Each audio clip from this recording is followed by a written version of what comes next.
Hello, and welcome to Gentle and Clear English. Here, you will have great experiences with real stories in a clear, slow, and educational way about everyday life in America and around the world. So, enjoy, relax, and learn. Today, we are going to talk about a very important day in American history. A day that celebrates freedom, resilience, and the long journey toward justice.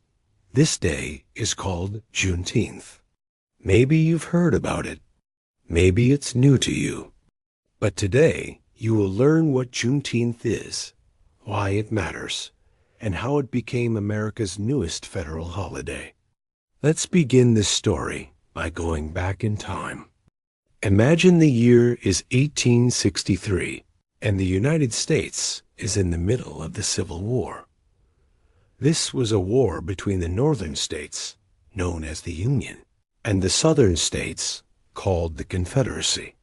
The biggest issue behind this war was slavery. The southern states wanted to keep slavery because their economy depended on it, while the northern states wanted to stop the spread of slavery and eventually abolish it completely. In January 1863, President Abraham Lincoln made a historic decision.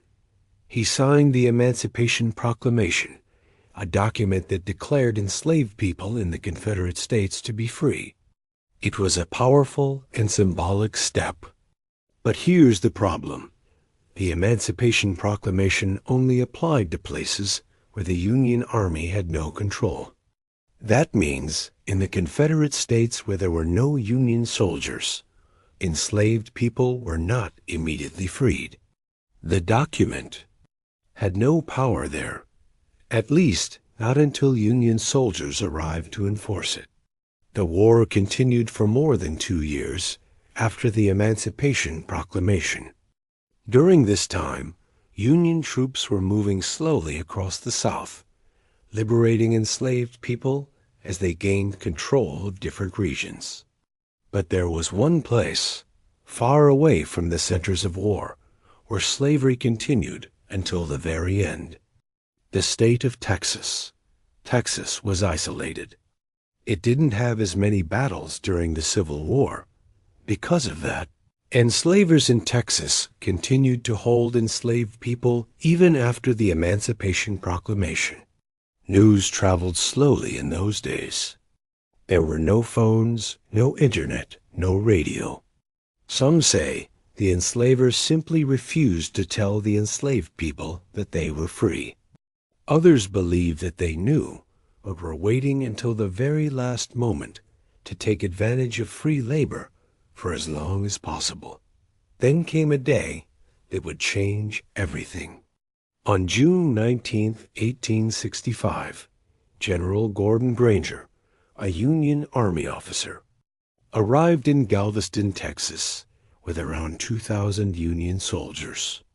They came with an important mission to enforce the Emancipation Proclamation and bring freedom to the last remaining enslaved people in Texas. When General Granger arrived, he read General Order No. 3, a public announcement that said, "The people of Texas are informed that, in accordance with a proclamation from the Executive of the United States, all slaves are free." These words meant freedom, absolute freedom. People who had been enslaved their entire lives were now officially free under the law. The reaction was powerful. Some people were shocked. Some were overjoyed. Others didn't believe it at first. Imagine living your whole life as someone's property, and suddenly you hear that you are now free, free to make your own decisions, free to move, free to work for yourself, and free to build a new life.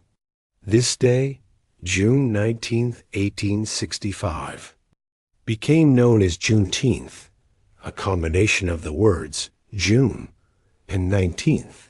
It became a day of celebration for African Americans in Texas, and over the years, it spread to other parts of the country. But freedom on paper did not mean freedom in reality.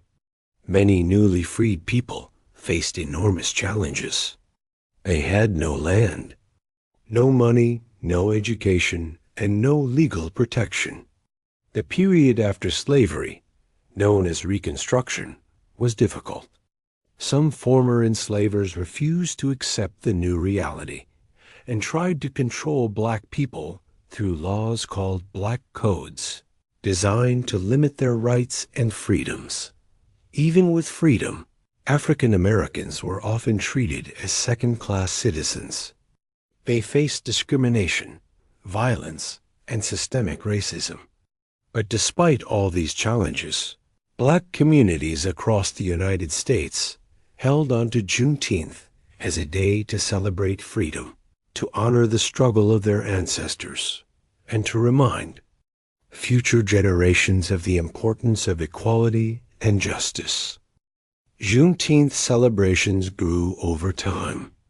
In the late 1800s and early 1900s, African American communities would gather in parks, churches, and community centers. They would organize parades, music performances, barbecues, and educational events. It was a day filled with joy, but also reflection, a time to remember the past and look toward a better future. However, as time passed and the fight for civil rights continued, Juneteenth was often celebrated, mostly within black communities. For many other Americans, the day was either unknown or ignored. But that started to change in recent decades.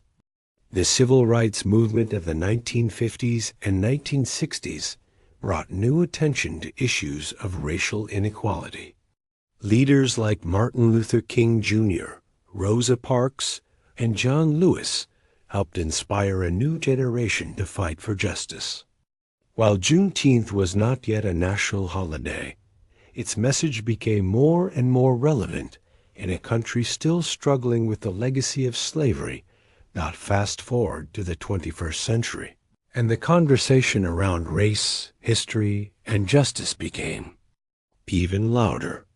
Events like the killing of George Floyd in 2020 sparked massive protests not just in the United States, but around the world. Millions of people marched in the streets, demanding justice, police reform, and an honest reckoning with America's history of racism. In the middle of this national conversation, more and more people began to ask, why isn't Juneteenth a federal holiday? Why doesn't the entire country officially recognize the day that slavery truly ended in the United States? Activists, educators, and community leaders had been pushing for this recognition for years. But now, the demand became too big to ignore. In June 2021, the U.S. Congress passed a bill to make Juneteenth a federal holiday, and President Joe Biden signed it into law on June 17, 2021. This made Juneteenth the 11th official federal holiday in the United States, joining others like Independence Day, Memorial Day, and Martin Luther King Jr. Day. The signing ceremony was emotional. It included speeches from lawmakers, activists, and even people who had fought for Juneteenth recognition for decades. Today, Juneteenth is celebrated across the entire United States. Government offices close. Companies give employees the day off. Cities organize festivals, concerts, parades, and educational events. But beyond the celebrations, it's also a day of reflection, a day to learn, to remember, and to continue the work toward a more equal and just society. Juneteenth is not just about the past. It's about the present and the future. It reminds us that freedom is something that must be protected, that justice requires constant effort, and that the fight for equality is not over. It teaches that the United States, like many countries, is still on a a journey to live up to the promise that all men are created equal. It's also a powerful reminder that the history of slavery is not just a black story. It's an American story. It affects everyone. Understanding it helps us understand the United States more deeply, and it helps us grow as people, as communities, and as a society. So next time you hear the word Juneteenth, you will know. You will know it's not just a word. It's not just a date. It's a symbol of freedom, resilience, and the long road toward justice. Thank you for listening to this story here on Gentle and Clear English. I hope you enjoyed learning about Juneteenth, its history, and its meaning. Remember, every time you listen, you are not only improving your English, but also learning about the real stories that shape our world.